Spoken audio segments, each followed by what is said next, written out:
E aí, galera, vamos a mais um pouco de realismo? Dessa vez com o amor da minha vida, Machado de Assis. Vamos à literatura no Brasil, vamos ao realismo no Brasil. E falar em realismo no Brasil não tem como sem falar de Machado. É um escritor para muitas e muitas e muitas aulas, para muitas e muitas discussões, mas como tem uma só, vamos tentar reduzir uma só hoje, claro. Vou tentar falar um pouco sobre a obra dele, tentar dar um apanhado geral, mas com foco em dois romances, tá bom? Dom Casmurro e Memórias Póstumas de Brás Cubas. Então, nessa aula eu não vou abordar contos, tem uma outra aula minha sobre conto e espelho, que eu indico que vejam, mas essa aqui, vamos falar da obra dele como um todo. Escolhi uma imagem dele, claro, para colocar aqui, que não podia faltar, já tem que começar falando aí da sua origem, enfim. Mas vamos, antes de entrar em Machado, vamos lembrar um pouco do que estava acontecendo pelo Brasil, o que é exatamente o realismo, né? Então vamos falar um pouquinho aí sobre isso. Bem, de abertura, escolhi o quadro do Belmiro de Almeida, Rufus, de 1887, porque acho que esse quadro tem muito a nos dizer quando vamos falar de Machado de Assis, quando a gente vai falar de Dom Casmurro, né? Ele traz detalhes riquíssimos aí que nos faz refletir acerca do triângulo amoroso, né? Da questão do adultério por parte da mulher, enfim, né? A postura social da época. Então tem muito, muito detalhe, tá? Não vai dar tempo de ficar analisando as riquezas de detalhes desse quadro agora, mas vamos que fique aí na mente de vocês, por caso volte, depois observe com calma, faça algumas anotações, tá bom? Vamos então ao Brasil. O que está rolando no Brasil segunda metade do século XIX?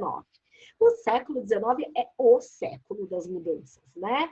A gente pega lá no comecinho do século XIX, independência, chegando aí, né? Então, a gente tem uma série de acontecimentos ao longo desse século. Foi um século de muitas mudanças. É o século de vários movimentos literários acontecendo, né? A gente tem lá no comecinho do século XIX, tá rolando o arcadismo. Mais para frente vem o romantismo. Por fim, realismo e naturalismo juntos, aí parnasianismo, simbolismo. Olha, é um século movimentado artisticamente falando. Bem, vamos focar agora na segunda metade do século XIX, mas para o final do século XIX, o que está acontecendo aqui no Brasil? Que vai refletir nas obras realistas, vai refletir pra caramba nas obras do Machado.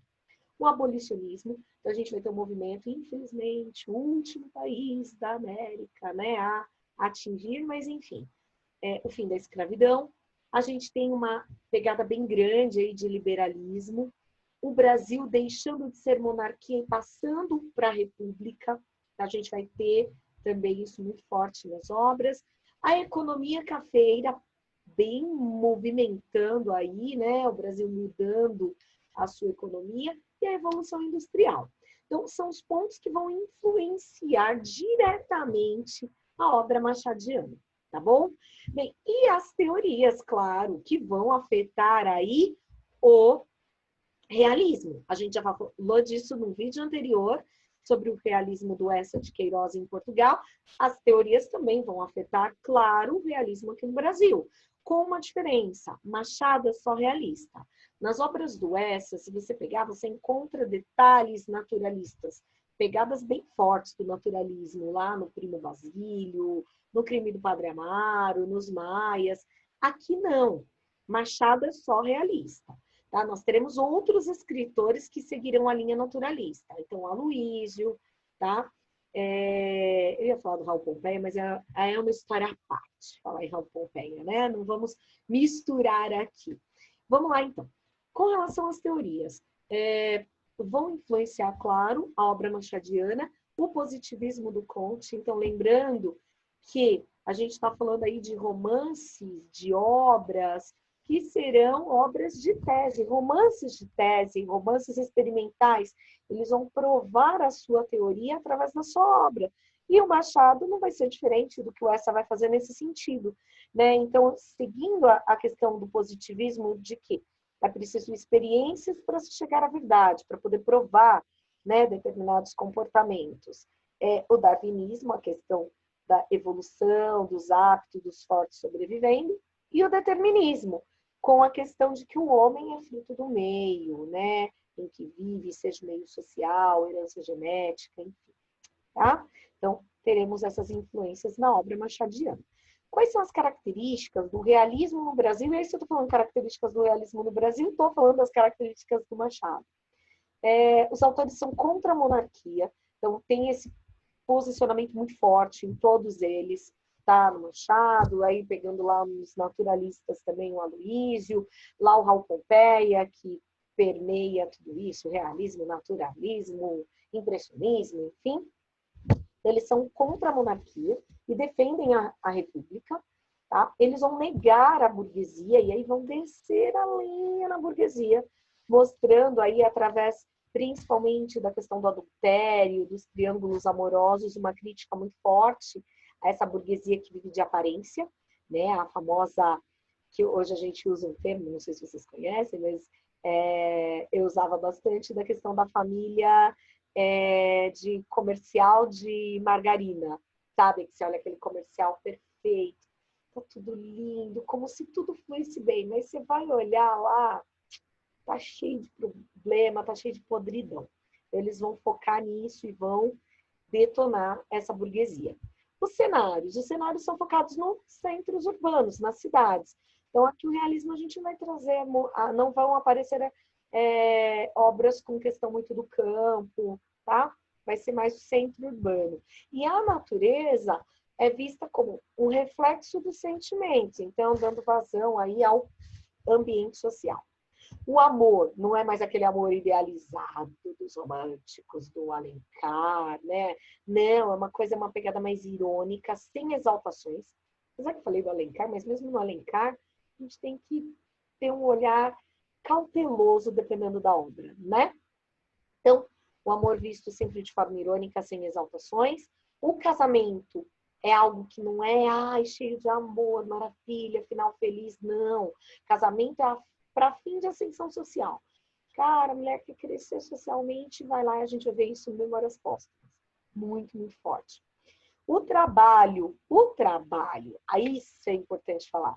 O trabalho ele vai aparecer como parte da vida cotidiana das personagens, contudo, algumas delas serão aí grandes vagabundos, estão com a vida ganha, a crítica da burguesia, né? O Brás é um ótimo exemplo disso, né? Por mais que o trabalho faça parte da vida cotidiana, ele não precisa trabalhar, ele tem tudo, tem uma herança tremenda, né? Falaremos dele já já. Bem, vamos falar um pouquinho do Machado. Quando eu coloquei aquela foto inicial para vocês, falei que escolhi a foto aí a dedo, porque o Machado ele era filho de um mulato, do Francisco José de Assis, um pintor de parede, uma pessoa super simples, e a imigrante açoriana Maria Leopoldina. O Machado é negro, né? Por anos e anos e anos nos livros, na internet, sempre imagens dele embranquecido. Felizmente, de um tempo para cá, as coisas estão mudando e as imagens dele estão aparecendo como ele realmente era, né? E de uma infância extremamente humilde, pobre, difícil, o cara ralou pra caramba, foi atrás, né, dos seus interesses, perdeu os pais muito cedo, viveu com a madrasta, que ele ajudou também, né, vendendo doces, enfim. Ele teve que se virar desde cedo e era, de certa forma, também um pouco autodidata, porque ele estudava pra caramba e ia atrás das coisas, né? Então, se ele conseguiu, o nome que a gente vê hoje de Machado foi com muita luta. Ele foi apadrinhado aí por Manuel Antônio de Almeida, ele entrou para trabalhar de tipógrafo no jornal em que trabalhava o autor do Memórias de um Sargento de Milícias, e o Manuel Antônio de Almeida se encanta com a história, porque o Manuel Antônio de Almeida era muito disso, né? De se encantar com as minorias, de se aproximar, de conversar com todo mundo no trabalho e acabar padrinhando o Machado na questão literária, no trabalho, ajudando, indicando. Então vai ser uma ajuda tremenda na vida do Machado, o Manuel Antônio de Almeida.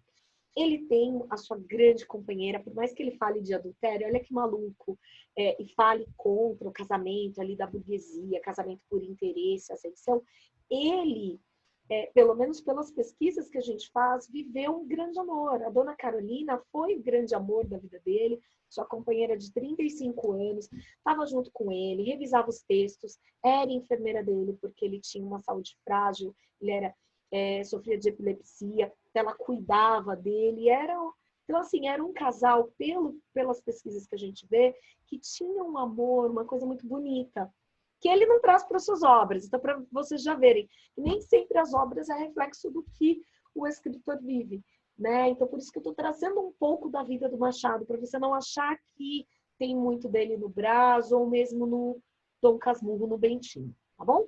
Questão profissional, ele foi jornalista, foi contista, cronista, romancista, poeta, teatrólogo. Então, ele escreveu de tudo, embora a gente, na aula de hoje, vai falar apenas dos romances dele, tá bom? Vamos lá, então. Continuando. Nas características, eu coloquei aqui o primeiro romance, né? 1881, temos aí o primeiro romance dele, que é o romance inicial do realismo no Brasil, Memórias Póstumas de Brás Cubas. É um romance que ele revoluciona a literatura brasileira, tá?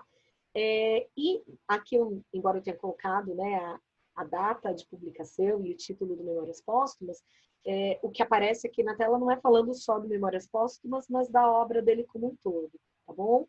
Então, as personagens terão sempre características de análise psicológica.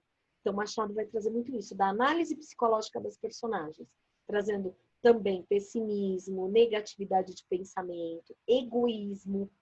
E é interessante observar que a linguagem utilizada por ele é formal e culta. É bom enfatizar isso, porque às vezes quando você vai lá para um outro escritor, você vê algumas diferenças, tá? Então, por mais que o realismo, se você lembrar lá da definição do Essa, de realismo, de que não está preocupado com aquela forma, com aquela questão rebuscada lá do barroco, mas também não significa que eles vão abandonar aí regras gramaticais, enfim. Né? A gente estuda, inclusive, nós utilizamos, às vezes, em aulas de gramáticas, várias passagens de Machado. Bem, as narrativas dele são muito densas, muito densas, de um teor psicológico muito forte, porque ele tem uma preocupação em problematizar o universo vivido pelas personagens. Não é um romance experimental? Não é um romance de tese? Então, ele problematiza para poder justificar determinados comportamentos das personagens, tá? Outro detalhe que eu não coloquei nessa tela, mas aparece numa outra, quando formos falar do Dom Casmurro, característica da obra machadiana também capítulos curtos, né? Os capítulos são curtos aí nas obras. E ele vai ter influências aí de Shakespeare. Então, no Dom Casmurro, por exemplo, tem muito Otelo, Swift, Cerne, Schopenhauer, Stendhal, Flaubert, Balzac, Garret. Garret, você fala, caramba, Almeida Garret não era romântico. Mas aí você tem que voltar lá, dar uma analisada na obra, por quê? Lembrando também que Machado tem fases na sua obra, né? E lembrando um outro detalhe, a gente estuda movimentos literários a fim de didatizar, mas o cara não precisa necessariamente ficar preso a esse movimento. Lembre-se disso.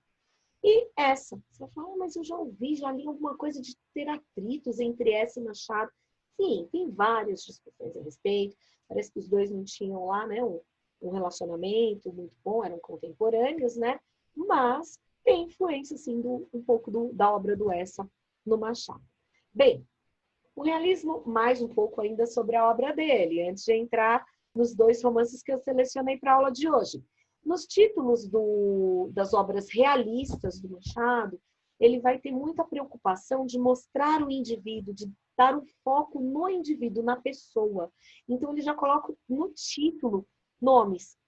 Memórias Póstumas de quem? Brás Cubas. Quincas Borba, o livro da FUVEST, desse ano. Então, a gente já tem o título, é o nome. Dom Casmurro, de novo outro nome. Esaú e Jacó, perdão, que tinha que ter um E, foi mal. São gêmeos, né? Memorial de Aires, ó, o conselheiro Aires. Então, ele coloca muito isso do nome no título. Outra coisa, É muito comum na obra dele, em uma obra, uma conversar com a outra. Por exemplo, no Brás Cubas, o Quincas Borba, que o livro Quincas Borba leva o nome, aparece. Embora no Quincas Borba o nome, ele próprio não aparece, mas fica para uma outra aula isso. O Dom Casmurro é o único que aí a gente não tem, né? Uma personagem aparecendo em outra obra, mas no Esaú e Jacó a gente também tem, né? O conselheiro Aires, aí ele está presente na obra Esaú e Jacó, tá bom? Bem, dentro do romance machadiano, como já falado, o foco é uma crítica ferrenha à sociedade, à burguesia, então ele vai tentar trazer um retrato da época, de como era o Brasil, desse final do século XIX. E como todo bom realista, a mulher não é idealizada, a mulher cheia de problemas, cheia de defeitos, ela é coxa lá no Brás, ela tem espinha na cara, tá? Ela é cheia de problemas, não é a mulher idealizada. E o herói das obras, sempre um herói problemático. Isso a gente vai ver muito no Dom Casmurro. O Bentinho, aliás, se é herói também, aí fica uma outra discussão, herói ou anti-herói. Né? Não tem mais aquela história do herói romântico, não tem aquele peri maravilhoso, lindo, que vai lá e arranca a árvore com raiz e tudo para salvar a sua amada. Não existe herói. Tá? É um herói cheio de problemas. Aí fica a dúvida para vocês. Deixa um pontinho de interrogação para você pensar se é realmente um herói, se é um anti-herói, tá bom? Vamos lá, então, um pouco mais sobre as personagens. E aí agora eu já entro no Memórias Póstumas de Brás Cubas, tá? Então, falando das personagens machadianas, aí, em especial no Brás, são personagens capitalistas, ou seja, ela está preocupada em enriquecer a todo custo, seja através de uma herança, como a gente vai ver acontecer lá no Quincas Borba, seja através de um casamento por interesses, como a gente tem no Brás, né, na Virgília. Então, a gente tem aí personagens capitalistas preocupadas só com o seu crescimento, com a sua a vida pessoal aí, no seu crescimento financeiro, se ela vai passar perna, se vai passar por alguém, se vai ser... Não. Ela está preocupada só com ela mesma, olha para o seu umbigo e ela quer dinheiro, ela quer grana. Eu coloquei até essa imagem, né, um desenho aí fazendo referência ao enterro do Brás, porque quando ele registra o seu enterro, né, ele começa a obra pela morte, enfim, pelo fim, ele fala de quem estava ali presente, que eram meia dúzia de gatos pingados, ele é bem irônico nisso, falando, né, sobre as pessoas que estavam interessadas na sua herança. O cara não tinha filhos, né? A gente vai ter também muitos tipos sociais dentro da obra dele, quase estereotipados. A gente não pode falar que são necessariamente estereótipos, mas são quase, né? Com atos, com pensamentos que vão representar uma determinada classe social, que vão representar um determinado grupo social, tá bom? Revelando aí a hipocrisia das pessoas ao seu redor. Bem, eu falei para vocês que na obra machadiana nós teremos aí fases, né? Quais são as duas fases? A gente tem uma fase romântica ou de amadurecimento. Nessa fase, o Machado, olha só, o maior realista que a gente tem, que critica, que detona o romantismo, ele escreve e numa fase romântica ele tem um período romântico, tá? Então, nesse período, ele escreve Helena, Ressurreição, Yaya Garcia, A Mão e a Luva. Olha só já a tendência de colocar nome das personagens no título, né? E aí, a fase que nos interessa agora é a fase realista ou de maturidade dele, que aí ele tem uma série de contos nessa fase e os romances que nos interessam. O Pentateuco machadiano, composto por Memórias Póstumas de Brás Cubas, Quincas Borba, Esaú e Jacó, Dom Casmurro e Memorial de Aires. Esqueci de pôr Memorial de Aires aqui na tela, foi mal. Mas foi para formar aí o Pentateuco machadiano, tá? Então, vamos ao Brás. Eu já falei um pouquinho, né? Falando de algumas personagens, das características das personagens, já fui falando um pouco de Memórias Póstumas para vocês. Como dissemos, é o primeiro livro dele, a primeira obra machadiana realista e a primeira obra brasileira do realismo. Nessa obra, o que a gente vai ter? A gente tem uma perspectiva extremamente ousada do Machado ao criar um defunto autor. Ou será um narrador defunto? Ou um defunto narrador? Opa, e aí? Fica a dúvida. Por quê? Quem narra a obra é o próprio Brás Cubas, que está morto, ó, Memórias Póstumas. Então, ele narra depois de morto. Então, ele brinca muito nesse livro. Ele vai trazer muita ironia, ele vai trazer uma pegada de humor muito forte dentro dessa obra, em que o próprio cara vai tirar um sarro dele mesmo. Então, ele traz ali uma visão totalmente desencantada das pessoas e das coisas, mostrando as pessoas que se aproximam dele por interesse. Quando ele próprio fala dos amores que viveu, ele é irônico, não fica sofrendo, morrendo por amor, né? Então ele traz amores frustrados, um narrador vagabundo. Eu não coloquei na tela, mas esse é o termo para o Brás. Ele é vagabundo, ele é desocupado, ele é rico, então ele narra, né? A sua origem, conta a origem da família dos Cubas, que eles têm muita grana, ele não precisa trabalhar. Então, o cara completamente fútil. Né? Ele é elegante também, claro, pretensioso, fútil. Ele está pouco se importando para a vida, ele quer curtir a vida. E ele mostra isso aqui, veio desde pequenino. Tá? Traz também uma série de críticas aos interesses sociais, à hipocrisia do casamento. Então, a história do casar por interesse, o grande amor da vida do Brás, a Virgília, que também o amava, né? A gente vai lendo e percebe que tinha um amor dela por ele também. Ela deixa de se casar com ele para casar com o Lobo Neves por interesse. Então, vai falar, mas o Brás era rico, por que ela vai trocar o Brás por outro? Porque a Virgília é interesseira ao extremo, ela não quer só dinheiro, ela quer posição social. O Lobo Neves tem a posição social, tem cargo político, então vai ser mais interessante para ela, né? Será a mulher, a esposa do político fulano de tal, tá bom? E aqui um pouquinho sobre, o narrador já disse, o próprio defunto, Brás. A gente vai ter aí algumas personagens muito, muito importantes para a obra. O próprio Brás, é claro, né? Que ele se descreve como mostrando toda a sua futilidade. Ele fala que ele nunca comprou o pão com o suor do seu rosto. Fala isso no último capítulo, no fechamento da obra, já mostrando que ele nunca precisou trabalhar, tá? A gente vai ter a Marcela, coloquei aqui uma imagenzinha retirada lá do site Pensador, né? Com a frase célebre descrevendo Marcela. Marcela amou-me durante 15 meses e 11 contos de réis. Mostrando aí que o seu grande amor, seu primeiro grande amor, foi por interesse. Ela não amava o Brás coisa nenhuma, ela estava interessada era no dinheiro dele e ele ficava dando vários presentes. Até que o pai se enche, fala, chega, acabou, tá na hora, vai estudar, vai para a Europa estudar, vai fazer direito lá. A família era rica, né?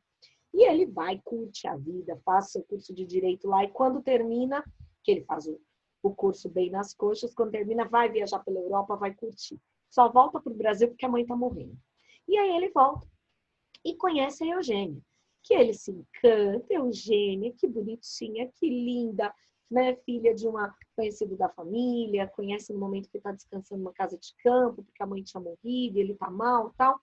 E aí, Eugênia é linda, tão bonitinha, podia namorar com ela, mas ele descobre que ela é coxa. E aí fica toda a reflexão dele. Por que bonita se coxa? Por que coxa se bonita? Olha só a crítica da futilidade dele ao extremo que é. Quer dizer que a beleza física tem que ser perfeita, né? E aí uma crítica também, uma pontadinha de crítica ao romantismo aí. A Virgília, que eu coloquei vários pontos de interrogação com relação ao verdadeiro amor, já disse a vocês, né? Ela o troca por Lobo Neves, coloquei entre aspas, o corno, é o corno, né? Porque depois eles se reencontram depois de muitos anos e passam a ter um caso, passam a ter um envolvimento amoroso. O Quincas Borba, que vai dar o nome a outro livro, que é um amigo louco amigo, sei lá. O cara aparece, tá doidão, rouba o relógio dele, depois volta com uma teoria do humanitismo, todo filósofo e tal. E o Brás acaba vendo o amigo morrer e tal, enlouquecer. A Dona Plácida, que foi cúmplice da Virgília com o Brás, que ajudava os dois nos encontros às escondidas.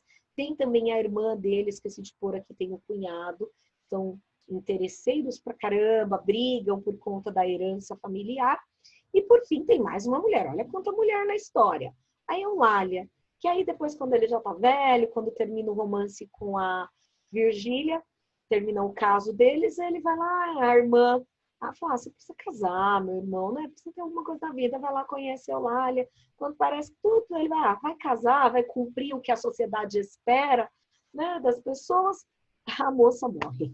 Por isso que eu coloquei quase esposa, tá? Questão tempo e espaço. O tempo principal é a vida do Brás, então coloca, se a gente pensar ali numa linha temporal, seria da infância à morte dele, só que isso não é narrado de uma forma linear. Ele usa a técnica lá de começar pelo fim. Ele inicia pelo fim, ele inicia pela morte dele, e ao longo da obra ele faz vários flashbacks, tá? E pensando na questão histórica com relação ao tempo, pega o Brasil Império e o Brasil República, muito legal. Mostra ele pequenininho lá brincando no dia da independência do Brasil, né, com espadinha, cutucando o pobre do escravo Prudêncio, que sofre nas mãos do Brás. Então ele também traz... É como se fosse uma história desse momento do Brasil, do século XIX, registrado através do Brás, tá? Como foco a criticar a burguesia brasileira, é lógico que o espaço central é Rio de Janeiro, tá bom? Bem, temos também aí o enredo, eu já fui falando muito dele, eu vou passar por aqui, já apresentei o enredo a vocês, só para falar do último ponto, o Brás, ele não chega a ter filhos, né? Tem um momento que Virgília aparece grávida, acha que o filho pode ser dele, ele se empolga, mas depois ela perde o bebê, né? E eles terminam o seu caso. Mas aí no finalzinho da vida ele pira porque ele fala, eu não tive nada, eu preciso deixar alguma coisa para a humanidade, e decide criar o emplasto Brás Cubas, que é um remédio para hipocondríacos. Ó que doido, é remédio para hipocondríaco? Então é um remédio que não vai ter efeito nenhum, né? E aí fala também da morte dele. Então, um geralzão do Brás Cubas, leiam Memórias Póstumas de Brás Cubas. Agora, a minha obra do coração, e me restou tão pouquinho tempo para falar dela, Dom Casmurro. Dom Casmurro é uma obra incrível, para mim, assim, a grande obra-prima do Machado. É uma obra em que ele faz...